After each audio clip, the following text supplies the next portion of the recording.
नमस्कार मित्रांनो, मी अविनाश. आज तुमच्यासाठी माडाच्या पूर्ण डिटेल्स घेऊन आलेलो आहोत. भरपूर जणांच्या इंस्टाग्रामवरती पण मेसेजेस होते की सर माडाविषयी फुल डिटेल्स पाहिजे, माडाविषयी थोडंसं गायडन्स पाहिजे.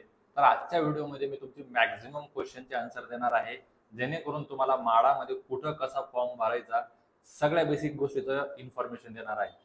कारण का आज आपण ऑलरेडी मध्येच काम करतो आणि आपल्या जे फॉलोअर्स आहेत, जे आपल्याला काही थोडंसं फॉलो करतात लोक, त्यांच्यासाठी आपली इन्फॉर्मेशन देणं गरजेची होती. त्यासाठी आपण हा फुल व्हिडिओ बनवतोय. व्हिडिओ शेवटपर्यंत बघा. काही याच्यानंतर क्वेश्चन असेल तर कमेंटमध्ये तुम्ही क्वेश्चन टाका. आपण त्याचं 100% आन्सर देण्याचा प्रयत्न करू. तर आता बघूया की हा पुणे आता महामंडळमध्ये जे आता याचं जागा निघालेल्या आहेत माढाच्या, त्याच्यामध्ये टोटल जागा आहेत. याच्यामध्ये जर बघितले आता 4186, म्हणजे गेल्या वर्षी लमसम जवळपास 6000 समथिंग काहीतरी जागा होत्या. तर ह्या वर्षी त्याच्यापेक्षा थोड्याशा कमी आहेत. गेल्या वर्षी पण फॉर्म भरपूर निघाले होते, पण या ज्या जागा आहेत ह्या पण फक्त आणि फक्त बिल्डर माडा आहेत. म्हणजे बाकीच्या ज्या गेल्या वर्षी ज्या सेपरेट माडा होता त्याच्यामधल्या जागा नाहीत, हा बिल्डर माडा आहे. तर आता याच्यामध्ये ज्या जागा निघाल्या त्याची डेट मागच्या जवळपास 5 ते 6 दिवस ऑलरेडी झालेली आहेत. 10 सप्टेंबर पासून स्टार्टिंग झालेले फॉर्म आणि याची शेवटची तारीख असणार आहे 31 ऑक्टोबर 2025. गेल्या वर्षी 1 महिना वाढवला होता रिपीट, पण ह्या वर्षी वाढवतील नाही वाढवतील गॅरंटी नाही, पण याच्या अगोदर तुम्हाला फॉर्म फिलअप करायचा आहे. तर आता बघूया आपण एक्झॅक्टली कुठल्या लोकेशनला आहेत पूर्णपैकी जागा, त्याचबरोबर ती फीस किती असणार आहे, कसं अप्लाय करायचं आहे, कोणी कोणी अप्लाय करायचं आहे, ह्या सगळ्या टर्म्स कंडिशन आपण पूर्णपैकी बघणार आहोत. तर आता ह्या जागा तुम्हाला डेट कळालेली आहे, संपायची डेट माहीत झालेली आहे. आता आपण बघूया एक्झॅक्ट लोकेशन, कुठल्या कुठल्या लोकेशनला ह्या जागा निघालेल्या आहेत. तर आपण ते बघूया एक्झॅक्टली बोर्डवरती कशा पद्धतीने तुम्हाला इथं जागा दिलेल्या आहेत. तर सगळ्यात बघूया आपण अगोदर पीसीएमसी मध्ये जसं आपण बघतोय तर ह्या सगळ्या लोकेशनला जागा आहेत. मी फक्त मोजकेच लोकेशन घेतलेले आहेत. याच्यामध्ये छोटे छोटे लोकेशन पण आहेत. जर तुम्ही याच्यामध्ये जर पीडीएफ वाचली, मी डिस्क्रिप्शन मध्ये लिंक देतो पीडीएफची. पीडीएफ मध्ये ऑल लोकेशन दिलेले आहेत छोट्या छोट्या गोष्टीमध्ये पण. जसे तुम्ही पीएमसी मध्ये येत आहे, पीएमसी मध्ये बानेर बालेवाडी, धानोरी खराडी, त्याचबरोबर ते हडपसर कात्रज आणि वारजे पाशा, ह्या सगळ्या लोकेशनला 2 BHK 1 BHK त्याचबरोबर ते 3 BHK चे पण पूर्णपैकी प्रोजेक्ट आहेत, ज्याच्यामध्ये तुम्ही अप्लाय करू शकता. बिल्डर प्रोजेक्ट, त्यांची सेपरेट जागा असू शकते माडासाठी दिलेली, किंवा इन बिल्ड त्याच बिल्डिंग मध्ये पण माडा असू शकतो. हे तुम्हाला तिथं जाऊन पण सर्वे करायचा आहे साईडवरती एक्झॅक्टली.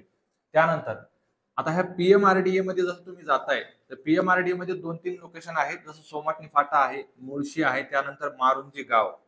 ह्या ठिकाणी पण काही 1 BHK आहेत, 2 BHK आहेत. ह्या 3 लोकेशनला जिथं तुम्ही अप्लाय करू शकता कमी बजेटमध्ये. आणि त्यानंतर जसं तुम्ही पीसीएमसी मध्ये येतात, पीसीएमसी मध्ये तुम्हाला इथं भरपूर असे ऑप्शन आहेत, तिथं तुम्ही अप्लाय करू शकता. पीसीएमसी मध्ये जसं तुम्ही जाताय याच्यामध्ये तुम्ही वेस्ट साईडला जर की तुम्ही गेले तर वाकड, पुनावळे, रावेत, किवळे ह्या साईडला तुम्हाला जागा भरपूर आहेत. त्यानंतर जसं पीसीएमसीच्या तुम्ही नॉर्थ साईडला येत आहेत, नॉर्थ म्हणजे आपला एरिया येतो आपण मोशी, चरोली, त्यानंतर चिखली, डुडुळगाव, त्यानंतर पिंपरी चिंचवड, भोसरी, ह्या लोकेशनला पण भरपूर जागा आहेत, तिथं तुम्ही अप्लाय करू शकता. आणि त्यानंतर हा एरिया जो आहे चाकण, म्हाळुंगे, म्हणजे आपला हा एमआयडीसीचा एरिया येतो इकडचा. याच्यामध्ये 1 RK तुम्हाला मी सांगितलं होतं 6 लाखाला आहे. त्याच्यामध्ये पण 1 RK तुम्हाला 6 लाखाला आहे. 1 BHK ह्या लोकेशनला तुम्हाला मिनिमम 10 लाखापासून 12 लाखापासून स्टार्टिंग आहे. आणि पीसीएमसी मध्ये जसं तुम्ही 2 BHK बघताय, जसं डिपेंड ऑन लोकेशन, याच्यामध्ये पण तुम्हाला मिनिमम 22-23 लाखापासून तुम्हाला 2 BHK चालू आहे. आता स्क्वेअर फीट किती आहे, सेरिबल एरिया कसा आहे, ह्या सगळ्या गोष्टी पण तुम्हाला सांगतोय मी. तर सगळ्यात अगोदर तुम्हाला मी डेट सांगितलेली आहे. आता फीस बघायच्या अगोदर तुम्हाला मी फ्लॅटची प्राइसिंग वगैरे सांगतोय. आता फ्लॅट तुम्हाला बघायचे कसं ते तुम्हाला सांगतोय. ज्यावेळेस तुमच्या हातामध्ये किंवा तुमच्या मोबाईलमध्ये जर पीडीएफ असेल तर पीडीएफ तुम्ही ओपन करून बघा. एक्झॅक्टली तुम्हाला मी सांगणार आहे कशा पद्धतीने करायचं. तर आता फॉर एक्झाम्पल जसे आता हे तुमच्या हातामध्ये पीडीएफ असते, पीडीएफ मध्ये सगळ्यात पहिले तुम्हाला दिलेला असतो सिरियल नंबर आहे. 2 नंबरला आहे तो प्रोजेक्टचा कोड नंबर असतो, जो तुम्हाला अप्लाय करता वेळेस लागणार आहे. त्यानंतर त्याच्या बाजूला द्वितीय, प्रथम तुम्हाला हे जे दिसतं हे प्रोजेक्टच्या माडा, द्वितीय म्हणजे याचा हा सेकंड टाइम आहे त्याच प्रोजेक्टचा माडा निघण्याचा, आणि जो प्रथम असतो म्हणजे फर्स्ट टाइम त्या प्रोजेक्टचा माडा निघालेला आहे. ठीक आहे. आता तिसरी गोष्ट म्हणजे तिथं तुम्हाला दिलं असतं प्रोजेक्टचं नाव आणि समोर असतं लोकेशन. त्याच्याबरोबर तुम्ही जसं त्याच्या समोरचा कॉलम ओपन करताय त्याच्यामध्ये दिलेलं असतं हे फ्लॅटची अंदाजे किंमत. आता अंदाजे किंमत म्हणजे काय असतं की ही जी प्राइसिंग तुम्हाला याच्यामध्ये दिलेली असते, तुम्ही पीडीएफ ओपन करून बघू शकता व्हिडिओ बघता बघता. पण समोरची जी प्राइसिंग दिलेली आहे ही प्राइसिंग आहे तुमची फक्त ऍग्रीमेंट कॉस्ट, याच्यावरती टॅक्सेस ऍड होणार आहेत. फॉर एक्झाम्पल आता हा पहिला तुम्ही जो प्रोजेक्ट बघताय कुठला पण, याच्यामध्ये जी प्राइसिंग अंदाज दिलेली असते 25 लाख ते फॉर एक्झाम्पल 30 लाख रुपये समथिंग अमाऊंट वरची, तर याच्यावरती टॅक्सेस इन्क्लुडिंग केलेले नाहीयेत, म्हणजे याच्यावरती तुम्हाला टॅक्सेस लागणार आहेत. आता फॉर एक्झाम्पल एखाद्या फ्लॅटची किंमत ही 25 लाख रुपये जर असेल तर याच्यावरती तुम्हाला 7% स्टॅम्प ड्युटी लागणार आहे. त्यानंतर 1% तुमचा हा जीएसटी लागेल आणि तुमचा हा 1% जो आहे हा तुम्हाला रजिस्ट्रेशन चार्जेस वगैरे लागणार आहेत. हे टॅक्सेस लागतील, त्याच्यावरती तुम्ही ऍड करू शकता. ठीक आहे.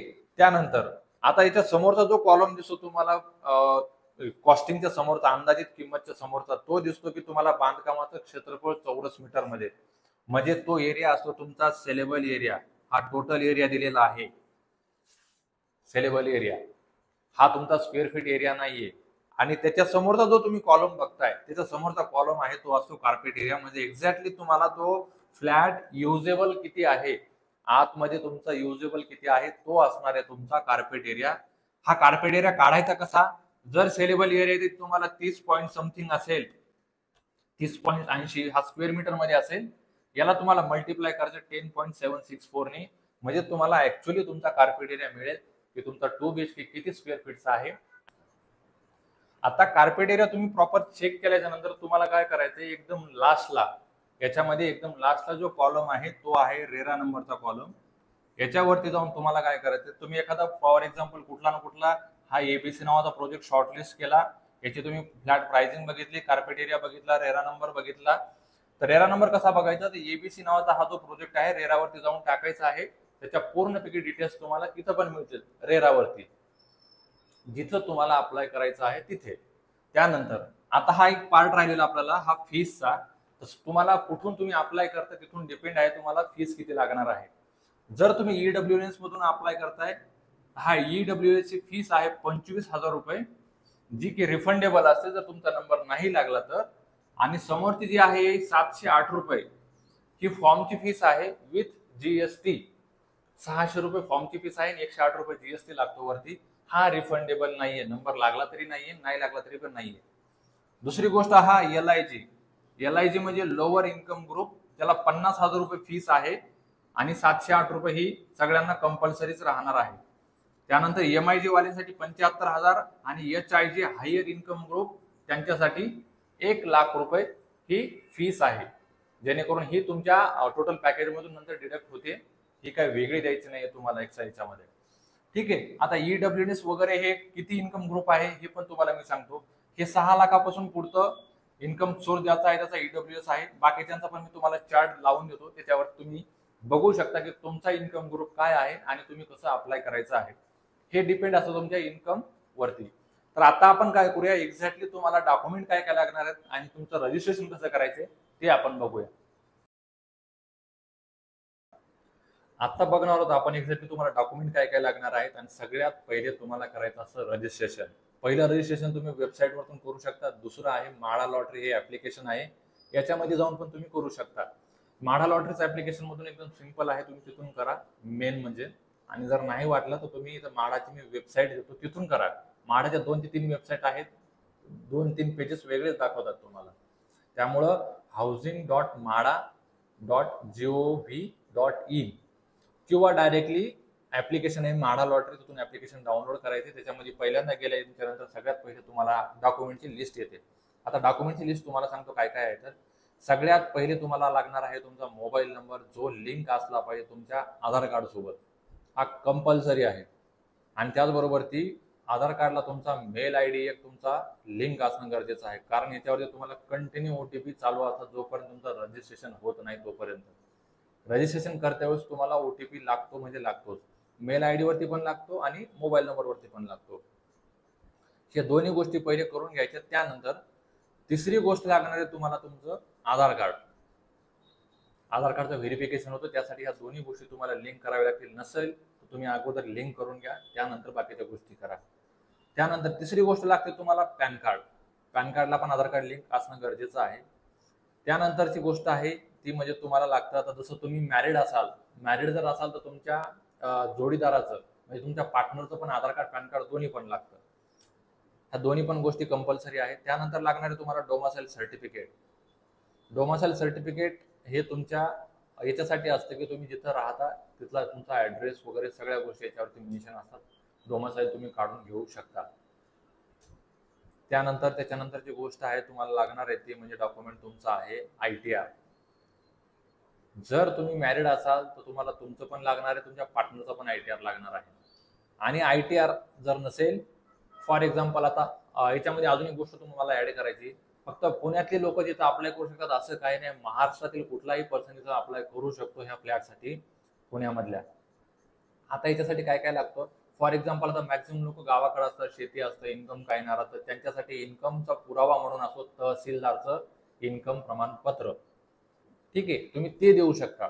जर ITR नसेल तर तुम्हाला तो दुसरा द्यायचा असतो तहसीलदारचं इन्कम. आता ITR डेट आताची संपलेली आहे, तर ती तुम्ही एक थोडंसं टॅक्सेस थोडेसे चार्जेस जास्त देऊन तुम्ही इन्कम प्रूफ लावू शकता. त्यामध्ये तुम्ही सॅलरी पर्सन असाल किंवा बिझनेस असाल तरी ITR मस्ट आहे. ITR वरती तुम्हाला तुमचं इन्कम दाखवायचं आहे काही करून. त्यानंतर तहसीलदारचं इन्कम तुम्हाला मध्ये आहे, ऑब्लिगेशन मध्ये, एक तर ITR किंवा तहसीलचं इन्कम. त्यानंतर तुम्हाला द्यायचं आहे कास्ट रिझर्वेशन. जर तुम्ही कुठल्या कास्टमध्ये असाल, SC NT, त्याचबरोबर त्या बाकीच्या ज्या बी कास्ट असेल, कास्टचं सर्टिफिकेट तुम्हाला लावायचं आहे असेल तर.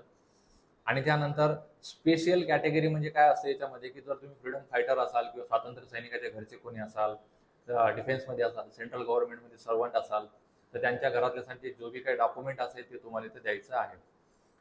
ह्या सगळ्या गोष्टी तुम्हाला पहिले कंप्लीट करायच्या आहेत. त्यानंतर तुम्हाला तुमचं डिजी लॉकरमध्ये पॅन कार्ड, आधार कार्ड ह्या 2 गोष्टी टाकायच्या आहेत. नसेल, डिजी लॉकर डाउनलोड करा, पॅन कार्ड, आधार कार्ड त्याच्यामध्ये तुमचा व्हेरीफाय करून घ्या, जेणेकरून इथूनच तुमचे सगळे डॉक्युमेंट व्हेरीफाय डायरेक्टली तिकडे होतात. डिजी लॉकरमध्ये डॉक्युमेंट नसतील, तुम्ही फक्त असतील फोटो, तर ते चालणार नाहीत. डोमासाईल ITR त्याचे फ्रंट पेज लागतो ITRचा. सगळ्यात पहिले पेजचा जो असतो ITRचा, त्याच्यावरती बारकोड असला पाहिजे ITR वरती पण, आणि डोमासाईल वरती पण बारकोड कंपल्सरी आहे. 2017-18च्या नंतरचेच तुम्हाला डोमासाईल लागतील, त्याच्या अगोदरचे डोमासाईल घेणार नाहीत, कारण त्याच्यावरती बारकोडच नाहीये. तर बारकोड कंपल्सरी आहे तुम्हाला. आता ह्या सगळ्या गोष्टी झाल्याच्या नंतर तुम्हाला इथं सगळ्यात वरती एक ॲरो दिसतो, ही तुम्हाला इथं कॉर्नरला राईट साईडला जर तुम्ही बघताय तर स्किप इंट्रो. जसा तुम्ही स्किप इंट्रो करताय, सगळ्यात पहिले तुम्हाला 2 गोष्टी दिसतात, त्यामध्ये स्टार्ट नाऊ आणि view live scheme. Live scheme वरती जाताय तर तुम्हाला ह्याच गोष्टी ज्या मी सांगितल्या त्याच तुम्हाला तिथे PDF मध्ये सगळ्या गोष्टी दिसतील. तुम्ही इथून पण त्या गोष्टी पूर्णपैकी चेक करू शकता. नाहीतर मग तुम्ही जर समजल्या असतील सगळ्या गोष्टी, तर तुम्ही डायरेक्ट स्टार्ट नाऊ वरती जाऊन तुम्ही तर तुमची रजिस्ट्रेशनची प्रोसेस स्टार्ट करायची आहे. आता जसं स्टार्ट नाऊ वरती तुम्ही जाताय तर तुम्हाला पॅन कार्ड तुम्हाला टाकायचं आहे, व्हेरीफाय करून घ्यायचं आहे. जर पॅन कार्ड इथं टाकून जर व्हेरीफाय होत नसेल, तुम्हाला एक जस्ट मी दाखवतो.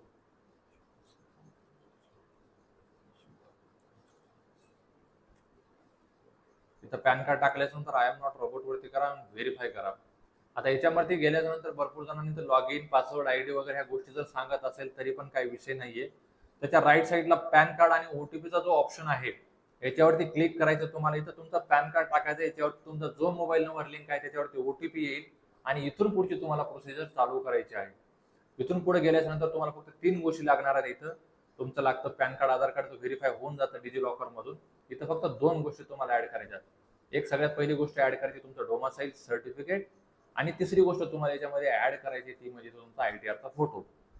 बाकीचं इथं प्रोफाईल बनवल्यानंतर तुमचं इथे एक तुमचं रजिस्ट्रेशन प्रोफाईल पूर्ण होईल आणि त्यानंतर अप्लायची प्रोसेस एकदम इझी आहे. अप्लायची प्रोसेस पण आपण बघणार आहोत. तुम्हाला ह्या व्हिडिओमधून सगळ्या काही गोष्टी समजल्या असतील असं एक्सपेक्ट करतो. आणि याच्या व्यतिरिक्त अजून काय क्वेश्चन असेल तर कमेंटमध्ये टाका. दुसरा व्हिडिओ मी लवकरच बनवते पुढच्या 2 दिवसामध्ये. जे बी काय तुमचे क्वेश्चन असतील 5 क्वेश्चन घेणार आहे आणि त्या क्वेश्चनचे आन्सर करणार आहे. कोणाचे ज्यांचे 5 क्वालिटी क्वेश्चन असतील त्याच्यावरती आपण परत अजून व्हिडिओ बनवणार आहोत तुमचे डाऊट पूर्णपैकी क्लिअर करण्यासाठी. जर तुम्हाला हे जर डॉक्युमेंट किंवा ऑनलाईन प्रोसिजर माहीत नसेल तर तुम्ही जवळच्या महासेवा केंद्रावरती जा, तिथं जाऊन फॉर्म फिलअप करू शकता. ते पूर्णपैकी अजून तुम्हाला याच्यापेक्षा गाईड करतील किंवा फॉर्म फिलअप करून देतील. जर तुम्हाला याच्यामधलं माहित असेल, इंटरेस्ट असेल कशा पद्धतीने फॉर्म फिलअप करायचा, तुम्ही घरी बसून लॅपटॉपवरती फॉर्म फिलअप करू शकता. अजून अजून याच्याविषयी काही क्वेश्चन असेल तर कमेंटमध्ये करा आणि व्हिडिओ कसा वाटला कमेंटमध्ये सांगा. आणि आपल्या चॅनलला सबस्क्राईब करायला विसरू नका आणि व्हिडिओ शेअर नक्की करा तुमच्या रिलेटिव्ह पर्यंत, जे बी कोणी म्हाडामध्ये फ्लॅट सर्च करत असेल त्यांच्यासाठी. अपॉर्च्युनिटी चांगली आहे, मिस नका करू.